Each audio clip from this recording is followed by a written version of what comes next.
your ability to be creative is what the mind that you have within you. But this mind needs to be under your control. That whenever you just be creative, do your job in this world. But when not needed, you need to be in the awareness of your real self. Also, while being creative also, you cannot afford to forget about your real self. Keeping you in your real self, then you can work anything. This you can achieve consistently when you practice meditation. Like today, Baba is able to do that, keeping the consciousness into the awareness of the self. I'm able to talk through this body, think if necessary a little bit, and then just become quiet. So while practicing, remember this point, you are just trying to keep quiet. No issue is an issue, and no problem is a problem. No power, nothing can disturb you, distract you. Just be there. So Babaji, the theme today is intelligence. So Baba, to start with an intelligent mind in this world, we can feel like we understand the world very well. We can, achieve success in fields and make discoveries in the world. But could Babaji explain the difference between this type of intelligence and what you might call a spiritual intelligence, the discrimination power to see the real from the unreal and to see this world as impermanent, these kind of things? Yeah, it's a very beautiful question. Significantly, for this world, application of intelligence means when we are able to use our brains to analyze, to understand, to make judgments. But I have told always, these all happen through the mind, which can give only whatever it imagines. Thus, everything that we know in this world, through the application of brain, all the genius works, all the greatest works, in my opinion, nothing needs to be conclusive. Finally, whatever we have discovered or invented, we have been able to do only a nearest cause or at the most an immediate cause, but not the root cause. That knowledge hasn't come. And also, the real intelligence application is finally the universe, the appearance, all is impermanent. It will not stay forever. It is going to go away. So thus, it is not going to be useful to us forever. For a while, it might be useful. For some time, it might be useful. For a long time also, it might be useful. Like, for example, the world might come to an end tomorrow, and it can continue for another billion years. Nothing is conclusive. Nobody can say that. So like that, we actually do not know what this universe is. But we think that we have gained knowledge simply based on our imaginations, which we have adopted for sake of our own communication and understanding. For example,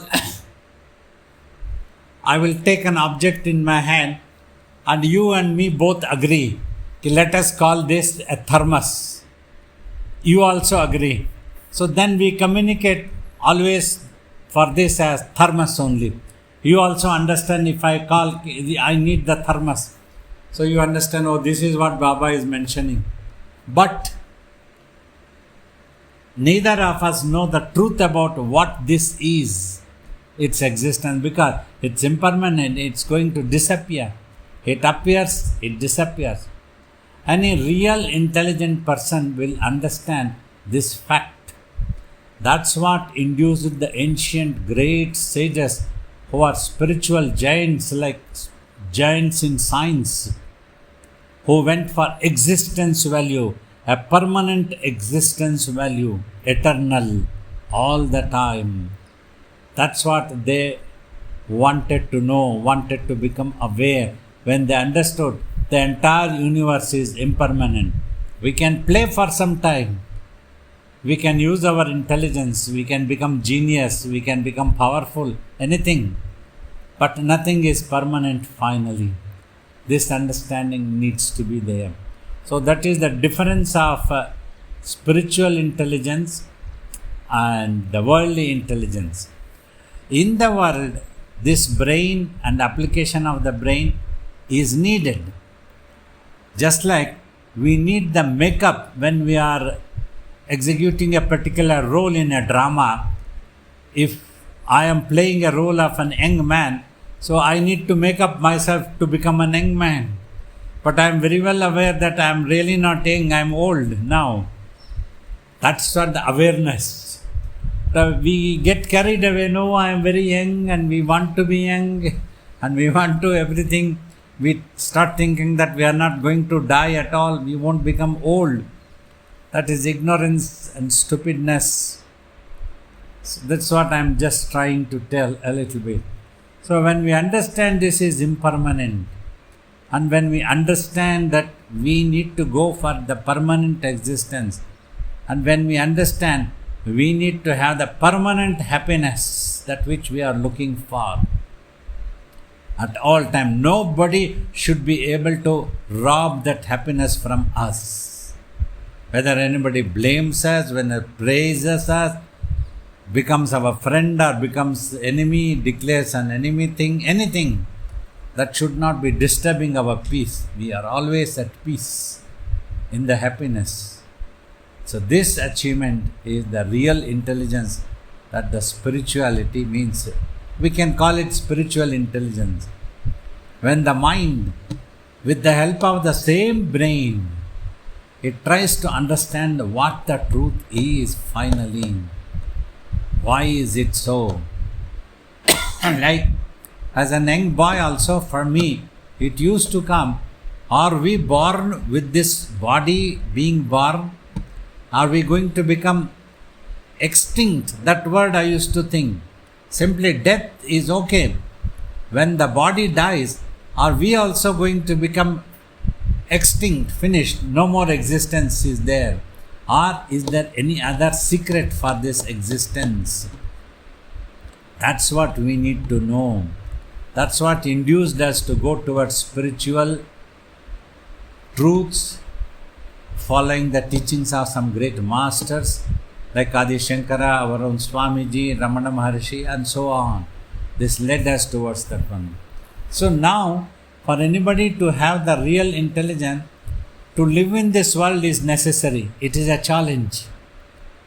To earn a livelihood, sustain the physical body, whether it is going to die tomorrow or will die after 100 years, whatever it is, we cannot simply afford to leave it. Okay, let it go whenever it wants to go. I am not going to give any food. It doesn't happen. It cannot happen. We all understand. So that is a challenge we accept. But while doing so, while living in this world, there is one opportunity before death happens to this physical body. Through this body only, we have the consciousness of this world. We have to utilize that opportunity to know the truth about our own existence. That is the perfect application of the intelligence, real intelligence, in my opinion. Thank you, Babaji. So, Baba, certain individuals would be drawn to the spiritual path using their understanding and intelligence, would adopt a practice like meditation, would try and find a self-realized master like Babaji to learn from and to be devoted to. Where does this understanding, where does that intelligence come from? when they are inspired by listening to the Master's teachings, when it enters their deep layers of the mind and the brain starts working, yes. See, we do not try to impose. We just try to ask people, you think, you also practice, and then you will know the truth. Think when I say, is this world impermanent or not? All of you will agree. Everybody knows that the body will die. And things of this world also is impermanent. Anytime it can go away. We come to know about so many planets where there is no life. The water has dried. There is no oxygen around that planet. The atmospheric pressure is not proper. So there is no living species there. It's not possible. So when we see that, we can understand how fortunate we are that this earth has all such resources that we are able to sustain ourselves physically and live on this earth, move around, meet with each other, understand each other, and try to enjoy something. But we also have to realize we cannot enjoy permanently. That's what we try to keep telling. That's what spirituality alerts.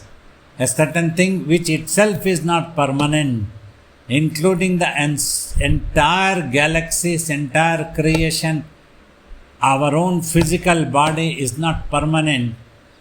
That's when we need to understand. Probably if these generate such thoughts for people, that there is some truth is there, at least the death is inevitable for everybody. That's what Shri Krishna tells Arjuna, before death shall claim thee. So that's one important point. Death is the thing which will claim all our physical bodies. Our father's generation, our grandfather's generation, our great-great-grandfather's generation, Mahabharata people, Ramayana people, mythological history, all came and nobody is around today physically. The great masters, self-realized masters also came, but nobody is around physically. This is the fundamental truth. Yeah, we will believe our master is around because he is one with the divine. That divine, divinity, all pervaded, is a permanent entity. Our master also is in that. We love our master's form, so we would love to remember the name of our master. So the same divine bless us, grace upon us in the form or as our master. That will be our belief, our faith, our assumption. So like this. So probably this type of thinking can always motivate one to go towards spirituality. One thing, when you realize there is a time bomb under your chair, you don't wait for anything else. That is one thing you want to save. So that one time bomb is in the heart, in this body. It is impermanent. It's going to go away. Before that, you have a chance. You have an opportunity to practice and know your real self. Probably these are the things which are acceptable. That's why we want to teach this repeatedly. Like we got inspired also from Ashtavakra's teachings in the Guru Gita, Adi Shankara's teachings. Recently now we have published the Ashtavakra Samhita, on which I had written commentaries so that it's easily understandable for the present day generation's terminologies. And thanks to a big team, all of you have worked on this editing and trying to bring it out. And it is out, just now it is out. Slowly those who had booked the books are all going. I would recommend that you read this book. This is such wonderful. Though it appears blunt at times of Ashtavakra's teachings, he was blunt definitely. Means he was frank, straightforward. This is the truth. There was no going on and on and on like that one. He simply told ki not that you are good, you can become better. He said ki you are stupid if you are thinking this. This world is not permanent. You are stupid if you think that you are the body. All your ministers are stupid, O king. If you also want to laugh at my body, you are also a fool. I am not this. I am something else. That's why we try to tell you are much more beyond the birth and death of the physical body. So these things would be helpful for people to become motivated to go towards spirituality. This is a need. This is needed. Thank you, Babaji. Baba, last week, Babaji mentioned that our intelligence must be above our ego. What did Babaji mean by this? Ego means here, whatever we got to understand or absorb by others' talkings. Others means here, who are not really self-realized, who never try to apply the real intelligence in the spiritual, permanent and impermanent. A little bit of whatever they came to know about this world, they become egoistic. I know this about this, I know about this, I know about this, like this one. The intelligence needs to be above that. Otherwise, that ego doesn't allow us to learn. We stop the learning process. We start thinking we know everything. So that's what the intelligence needs to be above. Always, that is why our Swamiji told, never stop the learning process. That means don't be egoistic that you have come to know everything. Even simply because I have become self-realized, not that I know everything. There may be so many things that I may need to learn. I can learn. That can be helpful. Like that, you have to be humble at least. Exercise humility. That is important. Otherwise, if you are arrogant, oh, I am God, I am the incarnation of God, I can give you all everything. I know everything. That is not. That is simply an ego and arrogance, not at all self-realization, not at all spiritual, nothing to do with the divinity that is all pervaded. So, this was what I was trying to tell perhaps. Thank you, Babaji. Baba, the story that Baba often tells of in fact, Sri Ramakrishna used to tell the story of two brothers who were sent by their father to a self-realized master to know about God. Could Babaji recount that story and the meaning behind that? Yeah. We have read in Ramakrishna Paramahamsa's story that this story he used to tell. A father who was a great scholar, but to some extent he had realized about the truth. Means the truth is such a thing that you cannot tell that I have come to know of it everything. Just like the space is all pervaded, but we cannot tell that I have come to know of the space, I have seen the space as it is. It's not possible. That's what the egoistic people all often talk. I know God, I know very well all these things. Once when I had taken the class, that person was telling, I know all what you are talking. I also can talk about this thing. Balsuki, why don't you talk then? I've been asked to talk. I am talking on my experience. And I am not claiming that I know everything. You might be knowing better than me. You talk then. You wouldn't have been sitting in my class. You would have been talking somewhere else. So unnecessarily, why are you trying to disturb? You be yourself. Let me be myself. Whatever I know. Whatever you know. If you want to know anything else from me, then I can tell you. If you don't want to know, it's no problem for me. Like that Ramakrishna used to say that father sent his two sons to learn about the Vedanta, about the final truth, ultimate truth. Go and do sadhana also.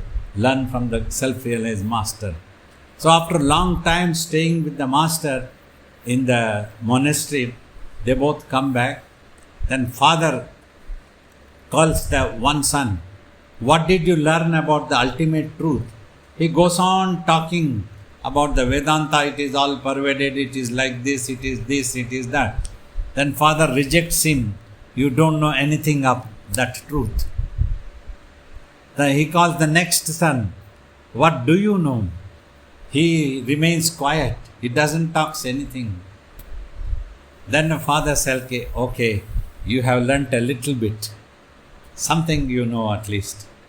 So that is the amazing truth about the ultimate absolute. We all talk to answer questions, but it need not be conclusive. There may be more to know if at all go on talking. Finally, what we teach is when you become totally silent, know that as the truth. Because there is nothing further to talk, because that's what you realize. It is not possible to talk everything of that truth. To give a clue, to motivate, to inspire, we try to talk a little bit. That's why our master insisted, sit down and meditate yourself. Sit down and meditate. Many people simply didn't understand, oh, I have to sit and meditate. What happens then? What happens then? They had their own imaginations. So that is the story Ramakrishna used to tell. The absolute is attributeless. It is the final truth. Like you cannot measure the space as it is, impossible. If anybody tells I have measured the space, it is 200,000, 300, falana, this gigabytes, terabytes, like that, he go on talking. That means he has not measured at all. He doesn't know. Only the space can measure the space. You have to become the space itself, no? This is what we all understood. To know the space, you have to be the space. When you become the space, there is nothing else to understand, nothing to talk. Only one single self exists. Thank you, Babaji. So Baba, we need a certain amount of intelligence to go on the path, to adopt the methods, but then we need to give up the intelligence to practice meditation, or do we still need to apply intelligence? You see, you need the intelligence till the point that you thoroughly, once for all, understand that everything is all right. Simply your mind is the problem, and you have to become mentally quiet once for all. Till then you need the intelligence. Then to become quiet, you have to adopt the technology. What you have to do? You have to become quiet. This is the truth actually. But people will keep asking how to become quiet. You have to become quiet. You don't think, you are quiet. You don't imagine, you are quiet. You just watch in between eyebrows, you are quiet. And then any thoughts and visions come, you don't imagine about them, you are quiet. So that's the next intelligent point that one needs to understand. When one realizes, oh, it is my fault, it is me who is not quiet, who is always imagining, always analyzing, always bothering, everything is an issue for me, everything is this, why this happened, why that happened. So many things, let go the things, all these things are troublesome. So this is where you need intelligence, that you need to become quiet. Every individual need to have this intelligence. I have to become quiet. Instead, 1,000 times we talk, people, they come back with a question. Why the grace of the divine is not on me to become enlightened? Why some people are enlightened? They became enlightened because they put the effort and they became quiet. You also become quiet, you will be enlightened. It is as simple as that one. It is not that somebody else made them to become enlightened and has not yet made you to become enlightened. It's not like that here.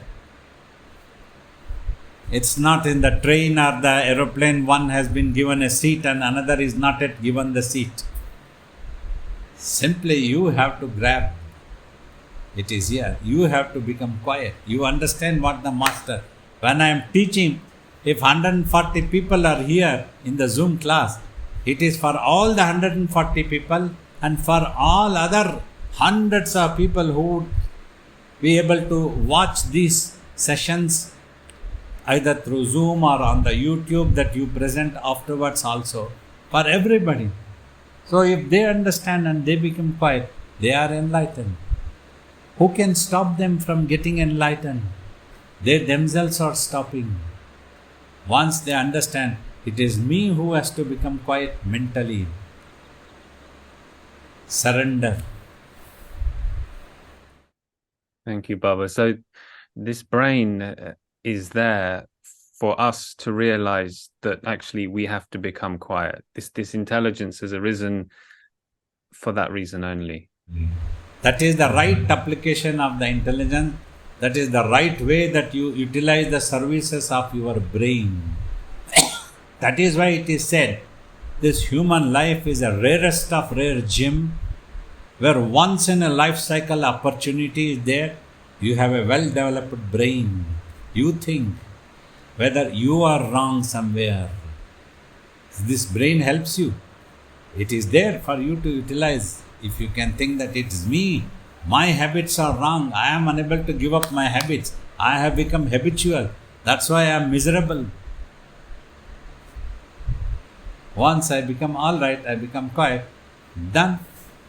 So that is what the real intelligence application one needs to understand. This is why the brain is there.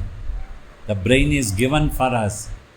You poke your fingers into this world and try to see whether this world will allow you to settle peacefully. You can do that, and afterwards also you can understand, oh, if I put my fingers into this fire, it will burn. Then you will realize, oh, Master had already said that if I put my fingers into this fire, it will burn. But I didn't listen. At least now let me realize. So these are the things which are important to apply the intelligence. There is there intelligence. You have a brain. You have to think. Thank you, Baba. There's been quite a few questions popping up. Babaji, is this okay? I ask, there's one from Anand Patil. And Yes, we can take. He asks, what is the relation between intelligence and emotions? And is it true that an emotional person is less intelligent? Emotional, when you are emotional, you are likely to become confused or carried away, unable to apply proper thinking abilities. What is the truth? Why this happening? Where you are wrong? So that is why sometimes I have told emotions can be your strength or emotions can be your weakness. Like emotions, if you fall in love with the right thing, with an understanding that you need that ultimate truth, you fall in love with a master, then follow the teachings, never look back, never try to analyze afterwards. Once you love the master, if that is your target, that is your goal, that you want to become self-realized. Otherwise, you can stay with master for any other purpose also. So many purposes can be served. You just get a food to eat, or you just try to be glamorously live with the master, or try not to do hard work with the master and try to time pass. A little bit you attend to the master. So many things, anything can happen. But if you really want that, follow his teaching and don't look back, don't listen to anybody else. How can somebody brainwash you? That means you are not properly intelligent. There is some ego problem in you. That's why you also listen to the other person trying to brainwash you. You enjoy with that one, that worldly thing. No matter 100,000 people. During our master's time, so many people we saw, many, who were so close and great VIP devotees. But with one strike, they left the master, they criticized him, they published in newspapers all sorts of things. But they never meditated, they never learnt what meditation is. When the master said you meditate, they wouldn't. They would ask something else. Oh, is it okay? Like when we ask people, you meditate, some people tell, okay, is it necessary for me to meditate, or is it okay if I am just a good person? What do you know about being a good person, man? If we ask them, they get annoyed with us. Oh, the master is telling that I am not a good person. How dare he? I will drag him to the court if he tells that I am not a good person. So we withdraw, we keep quiet. It's up to you. You meditate or you don't want to meditate. You just want to be a good person. You try to be a good person. It's okay. There are that type of people also who don't want to learn or do anything, who doesn't go on the actual spiritual path. So they lose. They can get carried away for the next 55,000 life cycles. This is what our master said. So these type of things also happen about intelligence application. If you are emotional, you can be fooling yourself. You need to be careful. Intelligence is above. Intelligence doesn't mean that you become arrogant or egoistic. Real intelligence will make you humble. It will give you humility. That is the real intelligence, because you are humbled when you see the space. How can we conquer the space when we understand the space is simply galaxy, space? Then we surrender. We become so humble when we understand. That is the real application of intelligence. Thank you, Babaji. There's another question that's come in. What role does intelligence or intellect have, if any, when the divine work is at play? Does our intelligence ultimately have any control? Understanding, if it is the divine play is there, just accept it. If you think it's beyond your capacity, or you try to change what you want to change. When it is done, further you are unable to do it, then you accept it. That is the intelligence application which Sri Krishna taught in Bhagavad Gita. Karmanya vadhikaraste means you have a right to put in efforts. That's your decision. You can always you want to change something, you think that something is wrong, you can work. When you realize it is beyond your capacity to change, then you have to accept it. So that's what the intelligence application. Let us leave it to the nature, let us leave it to the divine. This is beyond. I have put my effort to sincerely and to the last breath of my life. That is the intelligence. Thank you, Babaji. But Baba, is consciousness is as Babaji has explained, is separate from the brain, this individual consciousness. Is there an intelligence in consciousness itself, or is it only when in collision with the brain? In my experience, consciousness also has intelligence. When it learns, this brain, I have to use this brain in this world. Not simply that I should not be accepting whatever the brain reflects. Like we are working on a computer, sometimes the computer may go wrong something. So we have to find out what the problem is. It's not giving proper things. We should not simply get carried away. Simply because the computer is showing, that's it. We need to understand, we need to use the computer. That is the intelligence. That thing is in the consciousness. As it is able to be creative, it can understand.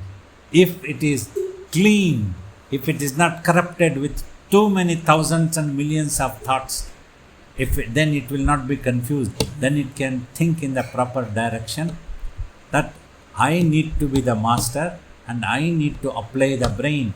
I should not simply be listening to the master, to the brain's reflections. Brain is a good servant but a bad master. So this intelligence is there in the consciousness. When you meditate, this intelligence comes up in the consciousness. Otherwise, until the mind, consciousness has become mind and is busy with its thoughts and visions and thoughts, analyzing, visualizing, struggling is corrupted, that's what it is. Then its intelligence is suppressed. It's unable to think properly. It doesn't want to put an effort. When it thinks in the wrong way, somebody should give me enlightenment. Our master has told you 100 times that you have to sit and meditate. Swamiji used to tell everyone, you sit and meditate. And meditate like this. Just watch in between eyebrows. That's what he said. He did not tell that when you go to meditation, you keep thinking what the world is, how it has to happen. Then your mind will not become purified. Transformation will not come. Whoever listened, they got. If didn't listen, didn't get. The master came and went. Thank you, Babaji. Baba, I hope this question's appropriate. In today's society, the artificial intelligence, AI, seems to be quite a hot topic. But in Babaji's view, if a computer has enough intelligence, if that is created, would a consciousness arise within it? Or does consciousness just arise in organic life? You see, every now and then things get updated. We got the GPS and the Google things that we considered tremendous intelligence. And then now the artificial intelligence, they are telling it, this will be much more intelligent than the Google thing that we saw. But finally, we cannot forget, it is the human mind which programs all these things. Everything needs to be programmed. Simply from the ground, one day a computer did not appear and started talking to us. I am the computer, I am like God to you all, I will protect you all, I will not allow you to die, I will give you happiness and peace. No computer, no AI, no artificial intelligence has declared this. If this AI can give peace to the world, it can tell, I will end all the conflicts, now I have come into existence. That is not the thing. Amazing things does happen with artificial intelligence today. You just write the address in the GPS system. It can give you the best shortcut roads also, and where there is traffic jam also. Amazing. But somewhere we discovered, invented machineries and programmed it and kept. We got the satellites done through the satellite effects. We discovered that if we work like this one, these results come. That's how the discovery happens. If we do this one, that is the human consciousness is amazing really. It goes on and on, it struggles. How to bring the picture better, more higher resolution, it keeps working. So that is how this artificial intelligence has come. Whatever comes, we must realize, we must try to know our true nature of our real self. That is important. An artificial intelligence is not here to give us eternal existence in this body. It is not here to give us total peace. It is not here to end all conflicts. It is not here to end all corruptions. Nothing. It will increase. More it will increase. The corrupted people will also update themselves today.